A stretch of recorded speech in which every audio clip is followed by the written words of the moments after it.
Hello, আমার কথা কি শুনতে পাচ্ছ?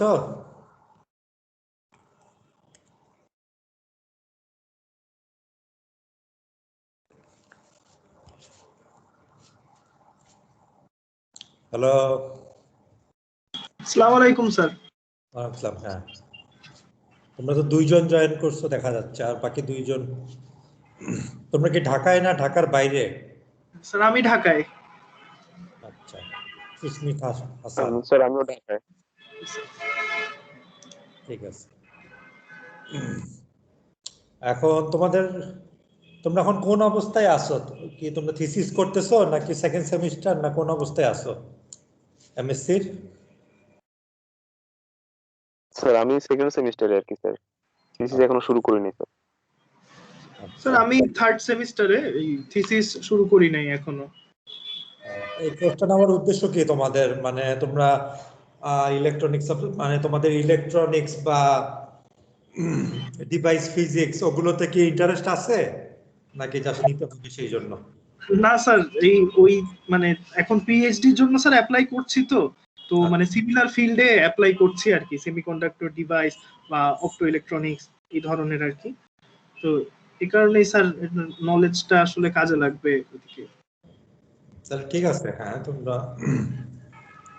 এখন আমাদের এই কোর্সটা তো আছে যে তোমার E6502, হ্যাঁ, ইলেকট্রনিক্স অফ সলিডস। এটা পুরানা কোর্স, মানে হয়তো 10-12 বছর আগে ডিজাইন করা হয়েছে, এবং কোর্সের নাম শুনে যেটা বোঝা যাচ্ছে যে সলিডের মধ্যে যে ইলেকট্রন আছে, ইলেকট্রনের বিহেভিয়ারটা কি ধরনের হবে, হ্যাঁ, ইলেকট্রনটা কি কি স্টেটে থাকবে সেটা নিয়ে আলোচনা। এবং কোর্সের আউটলাইনটা তোমাদের সিলেবাস বইতে যেভাবে দেওয়া আছে তাতে তোমার ব্যান্ড থিওরি আছে বোধহয়, এবং তারপরে বোলজম্যান ট্রান্সপোর্ট ইকুয়েশন আছে। আমাদের ট্রান্সপোর্ট ইকুয়েশন আছে, এটার মধ্যে একটা সেমি ক্লাসিক্যাল ফর্মুলেশন আছে যেটাকে আমরা বলি বোলজম্যান ট্রান্সপোর্ট ইকুয়েশন। এখন আমরা ট্রান্সপোর্টে ড্রিফট ইকুয়েশন বা ডিফিউশন ইকুয়েশন ইউজ করি। হ্যাঁ, ড্রিফট বা ডিফিউশনের আইডিয়াটা হচ্ছে গিয়ে, ড্রিফটের আইডিয়াটা হচ্ছে যখন তুমি ভোল্টেজ অ্যাপ্লাই করো তখন তোমার ইলেকট্রিক ফিল্ড থাকে, এখন ইলেকট্রিক ফিল্ডের জন্য একটা স্লোপ ক্রিয়েটেড হয় এবং স্লোপের জন্য ইলেকট্রনগুলো ফ্লো করে। আর ডিফিউশনের আইডিয়াটাও তোমার যদি কোথাও তোমার এক্সেস পার্টিকেল থাকে তাহলে সেই পার্টিকেলটা সব জায়গায় সমানভাবে ডিস্ট্রিবিউটেড হয়ে যাওয়ার টেন্ডেন্সি থাকে, এটাই ডিফিউশনের আইডিয়া।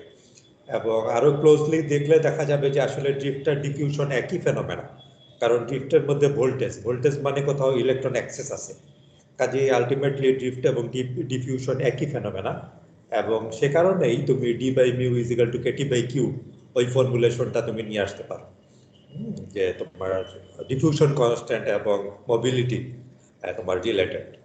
আচ্ছা, তাহলে সেটার একটু এক্সটেনশনে তোমার বোলজম্যান ট্রান্সপোর্ট ইকুয়েশন আছে, সেটাকে কোয়ান্টাম মেকানিক্সকে সেমি ক্লাসিক্যালি ট্রিট করা হয়। হ্যাঁ, আর আমরা যদি ট্রান্সপোর্টটাকে দেখতে চাই টোটালি কোয়ান্টাম মেকানিক্যালি, তাহলে আমাদের জন্য সবচেয়ে ভালো হচ্ছে কি এনইজিএম, নন ইকুইলিব্রিয়াম গ্রিজ ফাংশন মেথড। হ্যাঁ, নন ইকুইলিব্রিয়াম গ্রিজ ফাংশনের আইডিয়াটা হচ্ছে গিয়ে, আমি মানে ওভারভিউটা বলতেছি যে আমাদের এই কোর্সে কি আছে এবং কিভাবে ওগুলো রিলেটেড পরস্পরের সাথে, এবং কোথায় এই কোর্সটা কাজে লাগতে পারে সেটা নিয়ে আমি আলোচনা করতেছি। তো নন ইকুইলিব্রিয়াম গ্রিজ ফাংশনের মধ্যে তোমার যেটা হয় বেসিক্যালি শোডিঞ্জার ইকুয়েশনকে সলভ করা হয়। আর নন ইকুইলিব্রিয়ামের আইডিয়াটা হচ্ছে গিয়ে তোমার ফার্মি লেভেলের মধ্যে একটা স্লোপ আছে, হ্যাঁ, বা ফার্মি লেভেলের একটা গ্রেডিয়েন্ট আছে। গ্রেডিয়েন্ট যখনই থাকবে তখনই তোমার ইলেকট্রনটা ফ্লো করা শুরু করবে। তাহলে নন ইকুইলিব্রিয়াম গ্রিজ ফাংশন দিয়ে, এটা একটা জেনারেলাইজ ফর্মুলেশন, এর মাধ্যমে আমরা ডিভাইসের কারেন্ট বের করে ফেলতে পারি। এখন বর্তমানে আমাদের কি অবস্থা? আমাদের সবচেয়ে ইউবিকুইটাস ডিভাইস হচ্ছে গিয়ে ট্রানজিস্টর। ট্রানজিস্টর দেখা যাচ্ছে এখন তোমার অ্যারাউন্ড 7 ন্যানোমিটারে চলে আসছে। তাহলে 7 ন্যানোমিটারে কি হচ্ছে? 7 ন্যানোমিটার মানে হচ্ছে গিয়ে তোমার গেটের লেন্থ হচ্ছে গিয়ে 7 ন্যানোমিটার, অর্থাৎ ড্রেইনার সোর্সের মধ্যে যে ডিস্টেন্স এটা হচ্ছে গিয়ে 7 ন্যানোমিটার। হ্যাঁ, খুবই অল্প ডিস্টেন্স। এখন এখানে আরেকটা আমাদের রিলেটেড টার্ম আছে, সেটা হচ্ছে গিয়ে মিন ফ্রি পাথ, হ্যাঁ, বা মিন ফ্রি টাইম বা কলিশন। এখন এই যে মিন ফ্রি টাইম বা মিন ফ্রি পাথ আমরা বলতেছি, এটা ইলেকট্রনের জন্য। এবং কলিশন যখন হচ্ছে ইলেকট্রন গুলো যাচ্ছে, যাওয়ার সময় সে অন্য ইলেকট্রনের সাথেও কলাইড করতে পারে, আয়নের সাথেও কলাইড করতে পারে, ইম্পিউরিটির সাথে কলাইড করতে পারে। তো যে কোনো কলিশনই আমরা ধরতেছি। তাহলে দুইটা কলিশনের মধ্যবর্তী যে অ্যাভারেজ ডিসটেন্স সেটাকেই তো আমরা বলি মিন ফ্রি পাথ। হ্যাঁ, এখন তোমার ডিভাইসের যদি লেন্থ মিন ফ্রি পাথের চাইতে বড় হয়, উল্টা হয়ে গেল, তোমার ডিভাইসের লেন্থ যদি মিন ফ্রি পাথের চাইতে ছোট হয়, অর্থাৎ মিন ফ্রি পাথ যদি ডিভাইসের লেন্থের চাইতে বড় হয়, অর্থাৎ আমার একটা ডিভাইসের পার্টিকুলার লেন্থ আছে, মিন ফ্রি পাথটা তার বড়, তার মানে ডিভাইসের মধ্যে দিয়ে ইলেকট্রন যাওয়ার সময় এভারেজে কোনো কলিশন হবে না। ইলেকট্রনটা ড্রেন থেকে সোর্সে চলে যেতে পারবে, কিন্তু কোনো কলিশন হবে না, সে অন্য কোনো ইম্পিউরিটি বা অন্য কোনো ইলেকট্রন বা আয়নের সাথে কলাইড করবে না। এটা নিয়ে আরো আলোচনা হতে পারে, ইলেকট্রনের সাথে ইলেকট্রনের কিভাবে কলিশন হবে এগুলো নিয়ে আলোচনা হতে পারে, কিন্তু কলাইড করবে না। যদি কলাইড না করে তাহলে আমাদের যে এই মোবিলিটির আইডিয়া বা মোবিলিটির এক্সটেনশনে আমাদের কন্ডাক্টিভিটি এবং সেখান থেকে রেজিস্টিভিটি এবং সেখান থেকে রেজিস্ট্যান্স, এই সকল আইডিয়াগুলো এই কমপ্লিটলি ফেল করবে। তুমি রেজিস্ট্যান্স এই কথাটা তুমি ইউজ করতে পারবে না, কারণ রেজিস্ট্যান্সের মূল আইডিয়াটাই কলিশন থেকে আসছে। হ্যাঁ, এবং এটা একটা যেভাবে বর্তমানে রেজিস্ট্যান্সকে ডিফাইন করা হচ্ছে, এটা একটা ম্যাক্রোস্কোপিক ফেনোমেনন। তুমি যদি ছোট লেন্থে গিয়ে তুমি নট নেসেসারিলি ওখানে কোনো রেজিস্ট্যান্স দেখতে পাবা, কাজে ডিভাইসের মধ্যে কোনো রেজিস্ট্যান্স নাই, তাই বলে কি রেজিস্ট্যান্স ছাড়া কারেন্ট ফ্লো করবে? হ্যাঁ, ডিভাইসের মধ্যে রেজিস্ট্যান্স ছাড়া ফ্লো করবে, কিন্তু রেজিস্ট্যান্স পুরোপুরি আমরা অ্যাভয়েড করতে পারবো না। আমাদের যে কন্ট্যাক্ট আছে ডিভাইসের ডানে এবং বামে, দেখা যাবে যে কন্ট্যাক্টে গিয়ে ইলেকট্রনগুলো ইকুইলিব্রিয়ামে আসবে এবং সেখানে রেজিস্ট্যান্স আসবে, সেটা হচ্ছে আমরা বলি কন্ট্যাক্ট রেজিস্ট্যান্স। এবং এই ক্ষেত্রে একটা টার্ম চলে আসবে কোয়ান্টাম অফ রেজিস্ট্যান্স। হ্যাঁ, যে এটা হচ্ছে একটা মিনিমাম ভ্যালু অফ রেজিস্ট্যান্স, যার চাইতে তুমি ছোট রেজিস্ট্যান্সে আসা সম্ভব না। এটা 11.2 কিলো ওহম। হ্যাঁ, এটা মিনিমাম রেজিস্ট্যান্স। তোমাদের প্রশ্ন হলো স্যার কোয়ান্টাম অফ রেজিস্ট্যান্স 11.2, আমি তো মিলি ওহম রেজিস্ট্যান্স পাচ্ছি। সেটারও আনসার আছে, এটা একটা সিঙ্গেল পাথ অফ ইলেকট্রনের জন্য যখন নাম্বার অফ ডিফারেন্ট মোডস আসবে তখন দেখা যাবে যে সেগুলো প্যারালালে চলে আসবে এবং প্যারালাল রেজিস্ট্যান্সে গিয়ে সেটা কমে যাচ্ছে। এটা অনেকটা ওয়েভ গাইডের মধ্যে তোমার ইলেকট্রোম্যাগনেটিক ওয়েভের প্রপাগেশনের মতো। তাহলে এটা হচ্ছে আমাদের এই কোর্সটা। এখন কোর্সের জন্য তোমাদের তো মাইক্রোসফট টিমসে তোমাদের ক্লাস হবে। হ্যাঁ, আর আমি টিম ফর্ম করে দিছি, টিমে তোমাদেরকে অ্যাড করে দিছি। টিম বোধহয় 2টা আছে আমার এখানে ল্যাপটপে, বুয়েটে আসার পরে দেখতেছি যে আমি আগে যে টিমটা ছিল ওটাকে দেখতে পাচ্ছি না, সেই জন্য আমি আরেকটা টিম ক্রিয়েট করে তোমাদের 4জনকে আবার অ্যাড করে দিছি। যাই হোক, এটা সর্টেড আউট হবে, তোমরা তো 3জন এখানে চলে আসছো, হতে পারে যে 2টা টিম একই নামে ক্রিয়েটেড হতে পারে, আমরা এই টিমটা ইউজ করবো, ওই অন্য টিম আমি ডিলিট করে দিব। আর তোমাদের টিমসের মধ্যে তো তোমরা টিমস আগে তো ইউজ করছো বোধহয়, ফাইলসের মধ্যে আমি ক্লাস ম্যাটেরিয়ালগুলোকে আপলোড করে দিছি। হ্যাঁ, আচ্ছা, এখানে আমার ডেস্কটপটা আমি শেয়ার করি।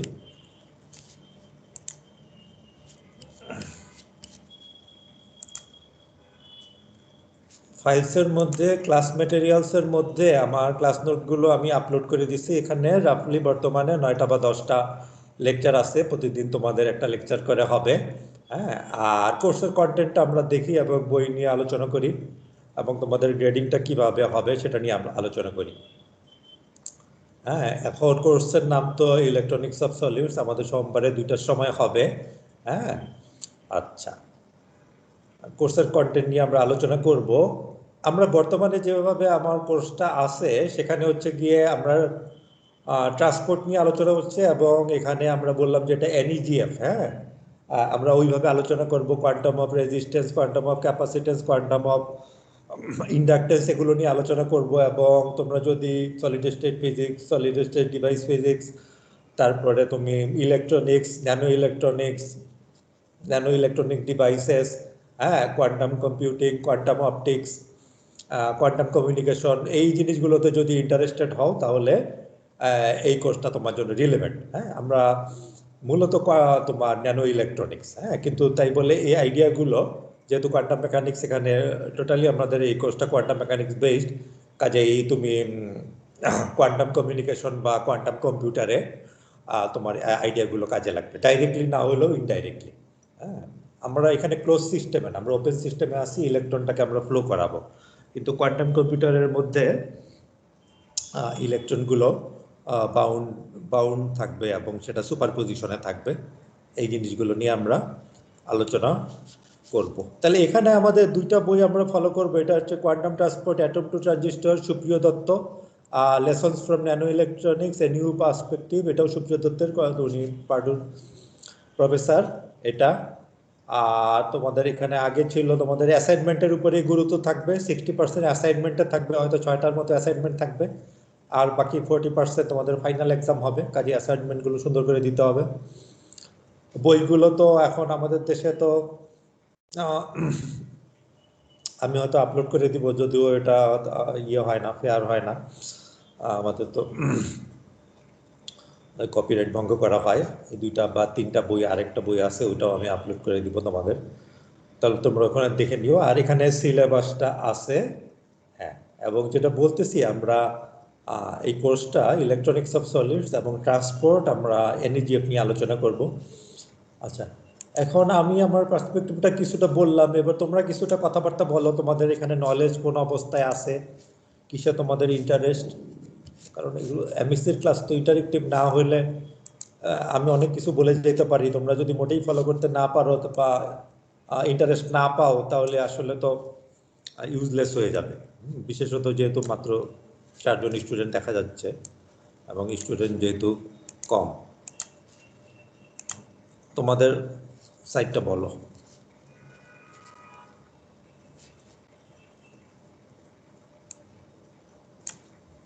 তোমাদের কি অবস্থা? আমার কথা কি শোনা যাচ্ছে?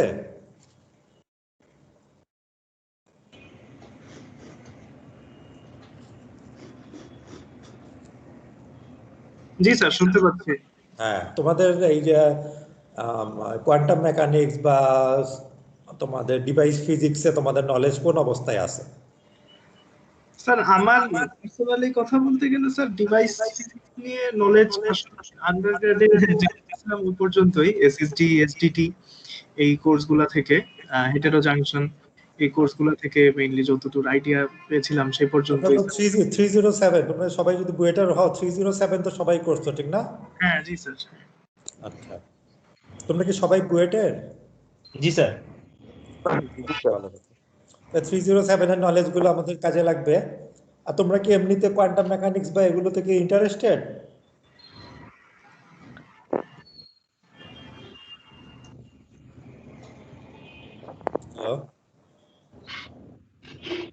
স্যার কোয়ান্টাম মেকানিক্সে আমি স্যার ইন্টারেস্টেড।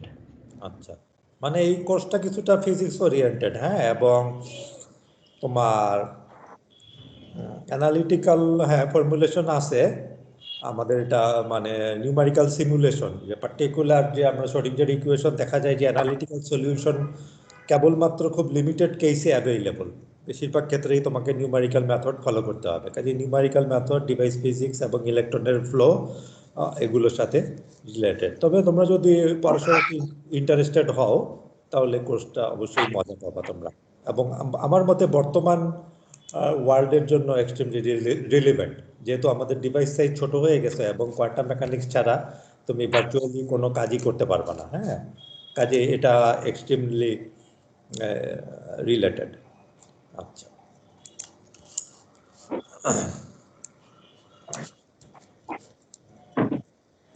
আল্লাহ,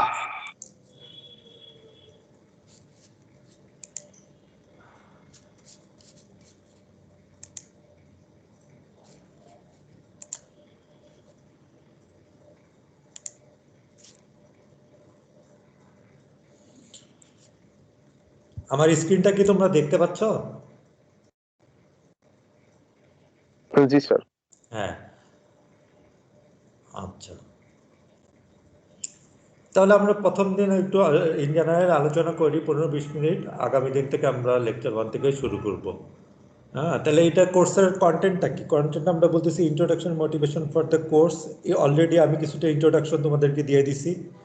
মোটিভেশন হচ্ছে গিয়ে তোমার ডিভাইস সাইজ যেহেতু স্মল হয়ে যাচ্ছে সেহেতু ওই ডিভাইসের মধ্যে ইলেকট্রনের ফ্লোকে সিমুলেট করার জন্য আমাদের এই কোর্সটা দরকার। এবং সত্যি কথা বলতে কোয়ান্টাম মেকানিক্যালি তুমি যদি সিমুলেট না করো তাহলে একটা মিনিংলেস রেজাল্ট আসবে এবং তুমি কোনোভাবেই তোমার এক্সপেরিমেন্টাল রেজাল্ট আনতে পারবে না। কোয়ান্টাম মেকানিক্স লাগবে, কোয়ান্টাম মেকানিক্স। এখন তাহলে কোয়ান্টাম মেকানিক্সটা আসলে কি জিনিস? এখন তোমরা 307-এ দেখছো, তাহলে এটা একটা মেকানিক্স যেটাকে আমরা বলতেছি কোয়ান্টাম মেকানিক্স। তাহলে আর কোনো কি মেকানিক্স আছে? হ্যাঁ, মেকানিক্স আছে। আরেকটা হচ্ছে নিউটনিয়ান মেকানিক্স। হ্যাঁ, এখন নিউটনিয়ান মেকানিক্সের আইডিয়াটা হচ্ছে এটা পার্টিকেল পিকচারের উপর ভিত্তি করে প্রতিষ্ঠিত, এবং এটার আইডিয়াটা হচ্ছে কি F = ma বা P = mf, তুমি যেটাই বলো। হ্যাঁ, ফোর্স সমান মাস ইন্টু অ্যাক্সিলারেশন। কাজে এখানে যেহেতু অ্যাক্সিলারেশন আছে, কাজে এখানে একটা পার্টিকেল পিকচার আছে এবং আর একটা মাস ইনভলভ। এটা হচ্ছে কি আমাদের নিউটনিয়ান মেকানিক্স, যেটা আমরা 300 বছর ধরে নিউটনের সময় থেকে ইউজ করে আসতেছি। হ্যাঁ, তা কিন্তু এই শতাব্দীর শুরুতে দেখা গেল যে আমাদের এমন কিছু এক্সপেরিমেন্টাল রেজাল্ট আসতেছে যেগুলোকে আমরা নিউটনিয়ান মেকানিক্স দিয়ে ব্যাখ্যা করতে পারি না। হ্যাঁ, তাহলে সেই রেজাল্টগুলো কি? তোমরা এটা 307-এ দেখে আসছো, ব্ল্যাক বডি রেডিয়েশন ছিল। হ্যাঁ, তারপরে তোমার কি ছিল? ব্ল্যাক বডি রেডিয়েশন আছে, ফটো ইলেকট্রিক এফেক্ট আছে। হ্যাঁ, তারপরে তোমার ডাবল স্লিট এক্সপেরিমেন্ট আছে, যেখানে তোমার ইলেকট্রনকে তুমি যদি ওয়েভ হিসাবে ট্রিট না করো তাহলে তুমি ডাবল স্লিট এক্সপেরিমেন্টের যে রেজাল্ট সেটাকে তুমি কোনোভাবেই ব্যাখ্যা করতে পারবে না। তারপরে কম্পটন স্ক্যাটারিং আছে। কাজে এই জিনিসগুলো, এগুলো কতগুলো এক্সপেরিমেন্টাল রেজাল্ট দেখা গেল, যে এক্সপেরিমেন্টাল রেজাল্টগুলোকে তুমি আরেকটা ডিফারেন্ট মেকানিক্স লাগবে, যেটার পরবর্তীতে নাম হলো কোয়ান্টাম মেকানিক্স, সেটা ছাড়া তুমি ব্যাখ্যা করতে পারতেছো না। আচ্ছা, তাহলে এখানে মেকানিক্স নামটাতে তো অসুবিধা নেই, কোয়ান্টামটা কেন? এবং সবসময় কি সেটা কোয়ান্টাম? এখন কোয়ান্টাম মেকানিক্সটা কিছুটা অদ্ভুত। একটা হচ্ছে যে ইলেকট্রনের পার্টিকেল নেচার, কিন্তু আমরা ডাবল স্লিট এক্সপেরিমেন্টের যে রেজাল্ট, হ্যাঁ, যে ইন্টেন্সিটি হাই হচ্ছে, লো হচ্ছে, দেখা যাচ্ছে ওখানে যদি আমরা ইলেকট্রনকে ওয়েভ হিসাবে ট্রিট না করি তাহলে এই যে ডাবল স্লিট এক্সপেরিমেন্টের রেজাল্টকে আমরা কোনোভাবেই ব্যাখ্যা করতে পারবো না। হ্যাঁ, তাহলে ইলেকট্রনকে ওয়েভ হিসাবে আমাদের ট্রিট করা লাগতেছে, এবং যদি ওয়েভ হিসাবে ট্রিট করতে হয় তাহলে ওয়েভের তো একটা ইকুয়েশন লাগবে। তাহলে ওয়েভের সেই ইকুয়েশনটা কোনটা? এটা হচ্ছে কি শ্রোডিঞ্জার ইকুয়েশন। হ্যাঁ, ওয়েভের ইকুয়েশন কিন্তু আমরা 200 বছর ধরেই জানি, ম্যাক্সওয়েলের ইকুয়েশন। এটা ইলেকট্রোম্যাগনেটিক ওয়েভ এটাকে ফলো করে। হ্যাঁ, এটা তোমার স্পেসেও সেকেন্ড ডেরিভেটিভ, তোমার del square E / del x square plus del square E / del t square = 0। এই ধরনের যদি ইকুয়েশন হয় তাহলে স্পেসেও সেকেন্ড ডেরিভেটিভ, টাইমেও সেকেন্ড ডেরিভেটিভ, এটা কিন্তু আমরা 200 বছর ধরে জানি। তাহলে আমাদের একটা ওয়েভ ইকুয়েশন নোন। আচ্ছা, তাহলে ওটা বলতেছি। তাহলে দেখা গেল যে আমাদের ডাবল স্লিট এক্সপেরিমেন্টের রেজাল্ট আছে, সেটাকে আমরা পার্টিকেল পিকচার দিয়ে কোনোভাবেই ব্যাখ্যা করতে পারতেছি না। তাহলে ইলেকট্রনের নিশ্চয়ই ওয়েভ নেচার আছে। হ্যাঁ, এখন ওয়েভ নেচার আসলো, তাহলে ওয়েভ নেচারকে আমরা প্রকাশ করার জন্য কোন ইকুয়েশন ইউজ করবো, সে কোন ফর্মুলেশনটাকে ফলো করবে? তখন শ্রোডিঞ্জার এটা 1925 সালের দিকে দিল যে সে শ্রোডিঞ্জার ইকুয়েশনকে ফলো করবে, এবং শ্রোডিঞ্জার ইকুয়েশন থেকে সলিউশন বের হয়ে আসবে তোমার ওয়েভ ফাংশন। হ্যাঁ, সাই, যেটা সাই, এবং যেটার কোনো ফিজিক্যাল সিগনিফিকেন্স নাই। সাই বাই ইটসেলফ কোনো ফিজিক্যাল সিগনিফিকেন্স নাই, কিন্তু সাইয়ের যে অ্যাবসলিউট ভ্যালুর স্কয়ার সেটা হচ্ছে গিয়ে কোনো একটা প্লেসে কোনো একটা টাইমে ইলেকট্রন পাওয়ার যে প্রবাবিলিটি সেটার প্রপোর্শনাল। তাহলে এইভাবে করে ব্যাখ্যা করবো। এখন এক্স্যাক্টলি তোমার ওয়েভ ফাংশনের ফিজিক্যাল মিনিং কি বা কোয়ান্টাম মেকানিক্সের, এগুলো তো ডিবেট এখনো চলতেছে, এবং ডিবেট তো চলবেই। আচ্ছা, তাহলে আবার উল্টাভাবে কেবলমাত্র যে তুমি পার্টিকেলকে ওয়েভ হিসেবে প্রকাশ করতেছো কোয়ান্টাম মেকানিক্সে তাই না, তোমার ওয়েভকেও পার্টিকেল হিসাবে প্রকাশ করা লাগতেছে। সেটা কি? আমাদের অলরেডি ওয়েভের ফেনোমেনা হচ্ছে গিয়ে লাইট, ইলেকট্রোম্যাগনেটিক ওয়েভ। কিন্তু দেখা গেল যে ফটো ইলেকট্রিক এফেক্টকে যদি আমরা ব্যাখ্যা করতে চাই, যেটার জন্য তোমার আইনস্টাইন তোমার নোবেল প্রাইজ পাইছে ফটো ইলেকট্রিক এফেক্টের ব্যাখ্যার জন্য, সেটাকে দেখা যাচ্ছে যে লাইটকে যদি তুমি ওয়েভ হিসাবে ট্রিট করো তাহলে ফটো ইলেকট্রিক এফেক্টকে তুমি ব্যাখ্যা করতে পারবা না। এখানে লাইটকে একটা পার্টিকেল হিসাবে ট্রিট করতে হবে, তার একটা মিনিমাম সে প্যাকেটে আসে। হ্যাঁ, তাহলে সেটার জন্য তোমাকে লাইটকে পার্টিকেল হিসেবে ট্রিট করতে হচ্ছে। কাজেই দেখো, একভাবে যে তোমার পার্টিকেলকে মাঝে মাঝে আমাদের ওয়েভ হিসাবে ট্রিট করা লাগতেছে, আবার যেটা আমাদের ওয়েভের আইডিয়া সেটাকে পার্টিকেল হিসাবে ট্রিট করা লাগতেছে। আর ওয়েভটাকে যখন পার্টিকেল হিসাবে ট্রিট করব তখন সেখানে আমাদের একটা মিনিমাম কোয়ান্টামে জিনিসটা আসতে হবে, যেমন ফোটন একটা মিনিমাম কোয়ান্টাম হতে পারে, ফোনন ভাইব্রেশনের একটা মিনিমাম কোয়ান্টাম, তাহলে এই জন্য কোয়ান্টা বা কোয়ান্টাম টার্মটা আসলো। আবার যদি ইলেকট্রনটাও আসলে একটা ইলেকট্রন ওয়েভের একটা প্যাকেট, হ্যাঁ, কাজে ইলেকট্রনও একটা কোয়ান্টাম আসলে। তাহলে এই কারণে জিনিসটা আসলো যে কোয়ান্টাম মেকানিক্স। আচ্ছা, এবং কোয়ান্টাম মেকানিক্সকে আমরা ব্যাখ্যা করার জন্য আমরা যে ইকুয়েশনটাকে ইউজ করতেছি, শ্রোডিঞ্জার ইকুয়েশনটাকে ইউজ করতেছি। এখন শ্রোডিঞ্জার ইকুয়েশন ভয় পাওয়ার কিছু নাই, কারণ আমরা ওয়েভ ইকুয়েশনের সাথে তো অলরেডি পরিচিত, 200 বছর ধরে আছে, এবং তোমরা নিজেরাও ইন্টারমিডিয়েট থেকে ওয়েভ ইকুয়েশনকে দেখে আসছো। হ্যাঁ, wave equation cos kx minus omega t, এই ইকুয়েশনটার সাথে তোমরা কিন্তু পরিচিত যে এটা প্রপাগেটিং ওয়েভের ইকুয়েশন kx মাইনাস ওমেগা টি। আচ্ছা, এখন শ্রোডিঞ্জার ইকুয়েশনও সলিউশনও আসলে এই ধরনেরই, কিন্তু এটার পসিবলি একটা রিয়েল পার্ট থাকতে পারে, একটা ইমাজিনারি পার্ট থাকতে পারে। এই জন্য শ্রোডিঞ্জার ইকুয়েশনের সলিউশনটা দেখা যায় e to the power i kx minus omega t, অর্থাৎ cos kx minus omega t plus i তোমার sin kx minus omega t, এই দুই ভাগে চলে আসতেছে, একটা রিয়েল পার্টও থাকতেছে আর একটা ইমাজিনারি পার্টও থাকতেছে। আর শ্রোডিঞ্জার ইকুয়েশনটা তোমরা দেখবা যে স্পেসে একটা সেকেন্ড ডেরাইভেটিভ, কিন্তু এটা হচ্ছে গিয়ে টাইমে ফার্স্ট ডেরাইভেটিভ। তোমাদের যে del Sai by del T থাকবে। আর ম্যাক্সওয়েলের যে ইকুয়েশন সেটা হচ্ছে গিয়ে স্পেসেও সেকেন্ড ডেরাইভেটিভ, টাইমেও সেকেন্ড ডেরাইভেটিভ। আচ্ছা, এই জিনিসগুলো নিয়ে আমরা ইকুয়েশনটা দেখব। তারপরে আমরা যেটা কি করি যে এখানে ইলেকট্রনিক্স অফ সলিডসে আমাদের সবসময় আমরা ব্যান্ড থিওরি নিয়ে আলোচনা করি। ব্যান্ডের আইডিয়াটা হচ্ছে গিয়ে ইলেকট্রনগুলো যেহেতু এটা একটা ওয়েভ নেচার আছে, ওয়েভ নেচার তোমার একটা বাউন্ডারি কন্ডিশন ফলো করতে হয়।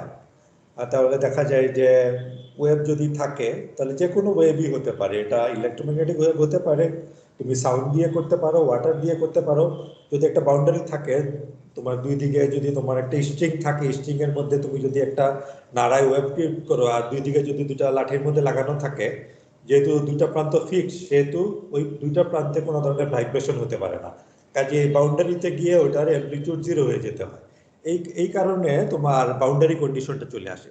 তেমনিভাবে তুমি ইনফিনিট পটেনশিয়াল ওয়েলের মধ্যেও যদি একটা ইলেকট্রনকে রাখো, ইলেকট্রনটা কি হবে, বাউন্ডারিতে গিয়ে জিরো হয়ে যেতে হবে, কারণ বাউন্ডারির বাইরে ইলেকট্রনটা থাকতে পারবে না, তাহলে ওয়েভ ফাংশন আবার কন্টিনিউয়াস হতে হয়, তাহলে বাউন্ডারিতে জিরো চলে আসে। এই কারণে তোমাদের বাউন্ডারি কন্ডিশন চলে আসে, এবং বাউন্ডারি কন্ডিশন থেকে দেখা যায় যে আমাদের ব্যান্ড চলে আসে। যেহেতু ইলেকট্রনের ওয়েভ নেচার এবং বাউন্ডারি কন্ডিশন আছে, এই দুটাকে আমরা যদি একসাথে করি তাহলে দেখা যায় যে ইলেকট্রনগুলো আমাদের ডিভাইসের মধ্যে বা ম্যাটেরিয়ালের মধ্যে কিছু কিছু পার্টিকুলার ব্যান্ডে থাকে, অর্থাৎ এই এনার্জিতে থাকে, আবার আরেকটা এনার্জিতে থাকে, আবার আরেকটা এনার্জিতে থাকে, অন্যান্য এনার্জিতে তার থাকা সম্ভব না। হ্যাঁ, যেগুলো হচ্ছে আমাদের হতে পারে যে 1s 2s 2sp, এগুলো যে স্টেট আছে সেগুলোর এক্সটেনশনে ব্যান্ডগুলো তৈরি হয়ে যায়। এবং ব্যান্ডগুলো দেখার জন্য আমরা এই যে ব্লক থিওরেম বা ক্রনিক পেনি মডেল ইউজ করব। আচ্ছা, এরপরে আমাদের সিলেবাসে যেটা আছে, আমরা breakdown of Ohm's law for nano scale devices. Nano scale ডিভাইসে যদি আমরা চলে যাই তাহলে এখন ওহমস ল আর কাজ করবে না। হ্যাঁ, কারণ R is equal to rho L by A. হ্যাঁ, রো হচ্ছে কি আবার কি তোমার 1 বাই কন্ডাক্টিভিটি, কন্ডাক্টিভিটি আবার কি তোমার n ইন্টু মিউ, হ্যাঁ, number of electrons into mu mobility. হ্যাঁ, আর তোমার কি থাকবে, এই দুইটার উপরেই ডিপেন্ডেন্ট, কাজে মোবিলিটি আসতেছে।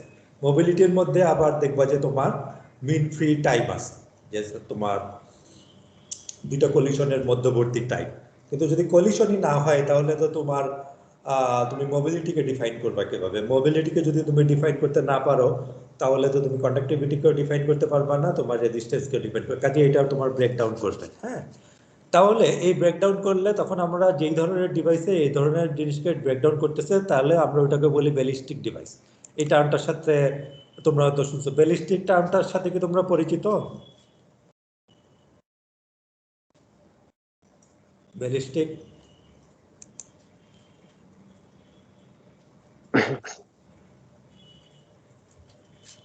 হ্যালো,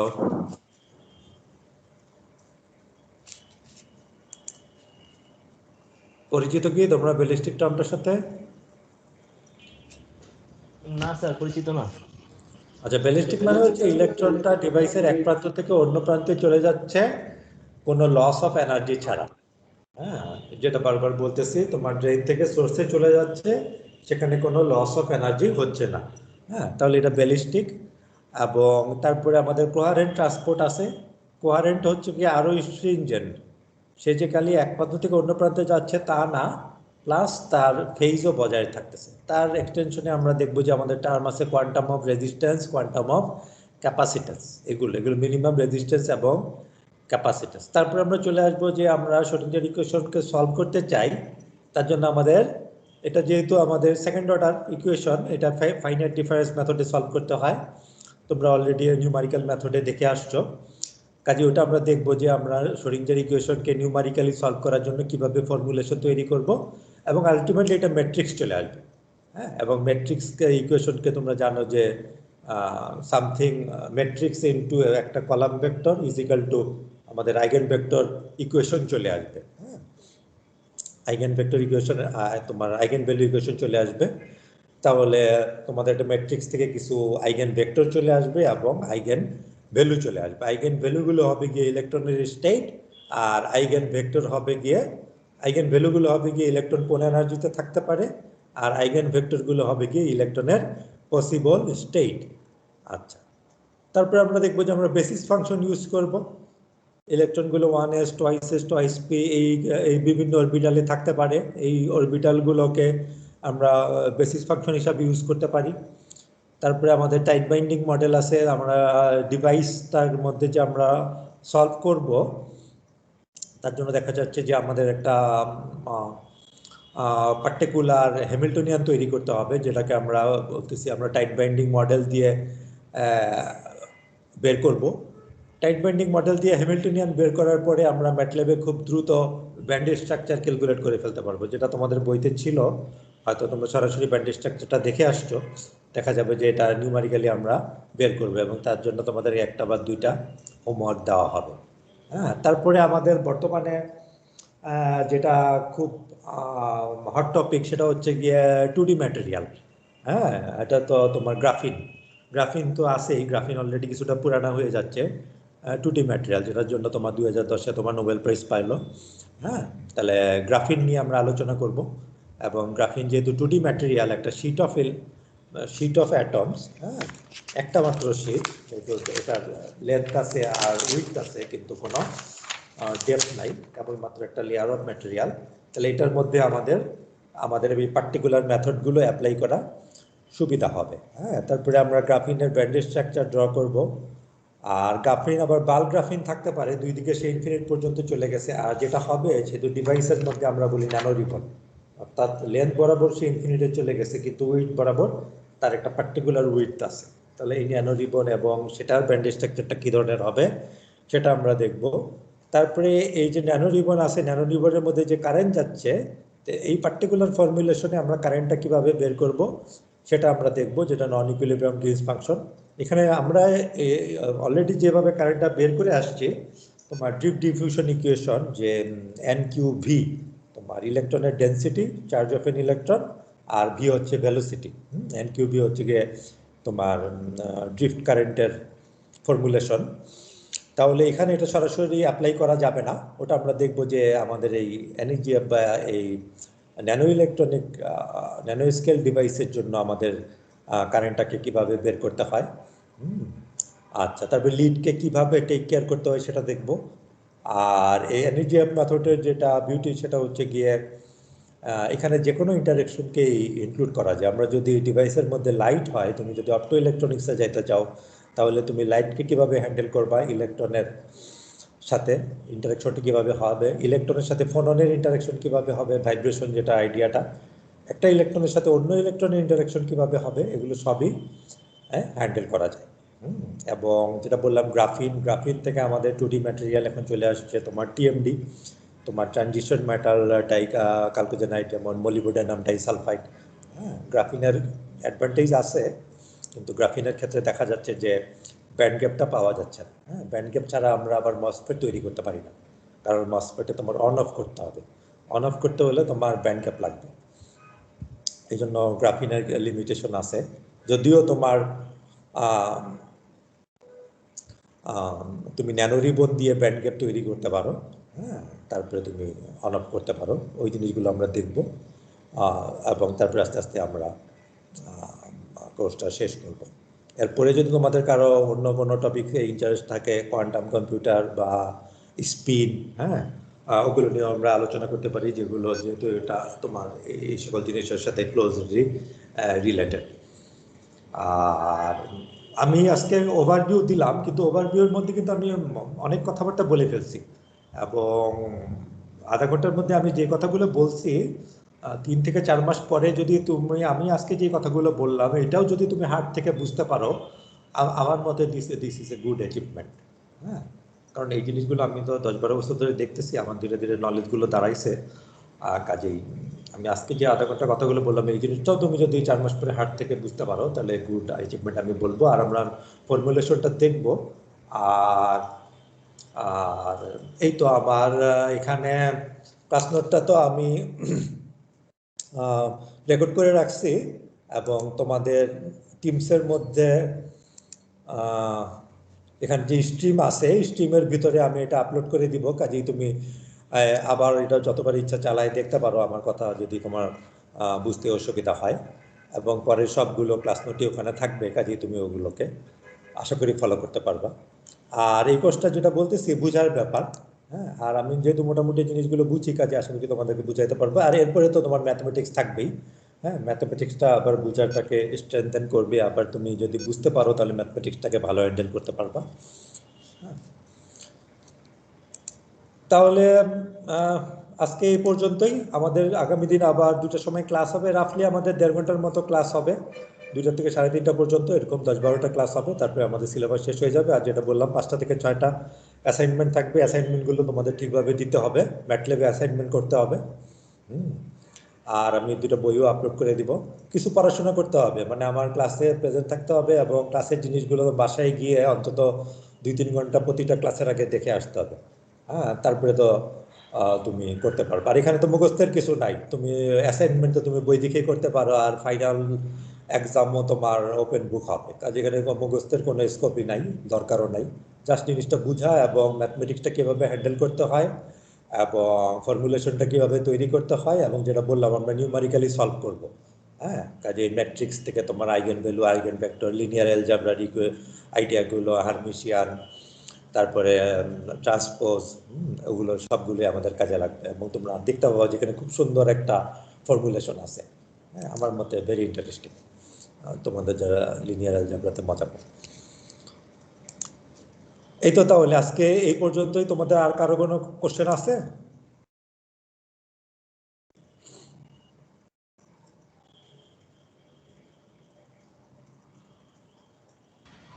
কারো কোনো কোশ্চেন? স্যার আমাদের ম্যাথমেটিক্সের কতটুকু ডেপথ নলেজ লাগবে? হ্যাঁ, বুঝি নাই, আবার বলো। আমাদের ম্যাথমেটিক্সের কোন টপিকগুলোর উপর ডেপথ নলেজ লাগবে? হ্যাঁ, কোনটা? ছাড়া, হ্যাঁ, লিনিয়ার অ্যালজেব্রা ছাড়া আর কোন টপিকগুলোর উপর আমাদের ডেপথ নলেজ লাগবে? না, কোনোটাতেই অত ডেপথ নলেজ লাগবে না। তোমরা যা পড়ছো, তোমরা তো পড়াশোনা করে আসছো, আমি সবকিছুই আলোচনা করব। হ্যাঁ, আচ্ছা, কোয়ান্টাম মেকানিক্স তো যা দরকার আমি আলোচনা করব, কিন্তু তো একটু ফলো করতে হবে আর কি, এবং বলার পরে ওগুলো গিয়ে একটু ম্যাটল্যাবে রান করতে হবে। হ্যাঁ, সব কিছু নিয়ে আমি আলোচনা করব। তোমরা তো একটা ম্যাট্রিক্স দেওয়া থাকলে সেখান থেকে আইগেন ভেক্টর আর আইগেন ভ্যালু তো বের করতে পারো, ঠিক না? জি স্যার। এবং এটা তো আইক তোমার ম্যাটল্যাবে আইক দিয়ে করলেই হয়। হ্যাঁ, আর যেহেতু নিউমারিক্যালি, কাজেই যা দরকার আসলে সবকিছুই আমি আলোচনা করব। আর তোমরা যেহেতু মাত্র 4 জন আসছো, কাজে তোমরা তো কোশ্চেনও জিজ্ঞেস করতে পারবে, কাজে ইন্টারেক্টিভ ওয়েতে ক্লাস চলবে। আর এই তো। আর তোমরা যদি কেউ থিসিস করতে ইন্টারেস্টেড হও, কাজে আমি থিসিসের স্টুডেন্ট খুঁজতেছি। বর্তমানে আমার একজন আছে, একজন ছিল, তার শেষ হয়ে গেছে। হ্যাঁ, এগুলো নিয়ে তুমি থিসিস করতে পারো। তোমার সলিড স্টেট ডিভাইস, এটা কিন্তু মানে জিনিসগুলো রিলেভেন্ট। গ্রাফিনে তোমার 2010-এ নোবেল প্রাইজ পেয়েছে, 2016-তে তোমার টপোলজিক্যাল ইনসুলেটারে তোমার নোবেল প্রাইজ পাইছে। কোয়ান্টাম কম্পিউটার তো এক্সট্রিমলি হট এখন এই জিনিসগুলো। এবং তোমরা যদি বিদেশে কাজ করতে যাও, কোয়ান্টাম কম্পিউটারে পসিবল কোনো গ্রুপে যাইতে পারো। হ্যাঁ, আমার 2জন স্টুডেন্ট অস্ট্রেলিয়ায় গেছে, ওরা কোয়ান্টাম কম্পিউটারে একটা গ্রুপে কাজ করতেছে। তারপরে তোমার সিঙ্গেল ইলেকট্রন ট্রানজিস্টর, হ্যাঁ, ওই জিনিসগুলোতে যদি কাজ করতে চাও, হ্যাঁ, তারপরে এই যে বললাম যে টপোলজিক্যাল ইনসুলেটর, ওটাও এক্সট্রিমলি ইন্টারেস্টিং টপিক, যে ইলেকট্রনটা তোমার বাধা ছাড়া সামনের দিকে চলে যায়, হ্যাঁ, এটা টপোলজির উপরে ডিপেন্ডেন্ট। এই জিনিসগুলো, এটাতে 2016-তে নোবেল প্রাইজ পাইছে, একেবারে রিসেন্ট টপিক। তাহলে আমার একটা স্টুডেন্ট তোমার ওই সিঙ্গেল ইলেকট্রন ট্রানজিস্টর যে আবিষ্কার করছে 2007-এ, এক্সপেরিমেন্টাল, ওর সাথে পিএইচডি করতে গেছে। কাজে টপিকগুলো ইন্টারেস্টিং, মানে তুমি যদি ডিভাইস ফিজিক্স এগুলোতে ইন্টারেস্ট থাকে তাহলে আমার সাথে রিসার্চ করতে পারো। এই তো, তাহলে আগামী দিন আমরা আবার ক্লাস নোট দিয়ে শুরু করব।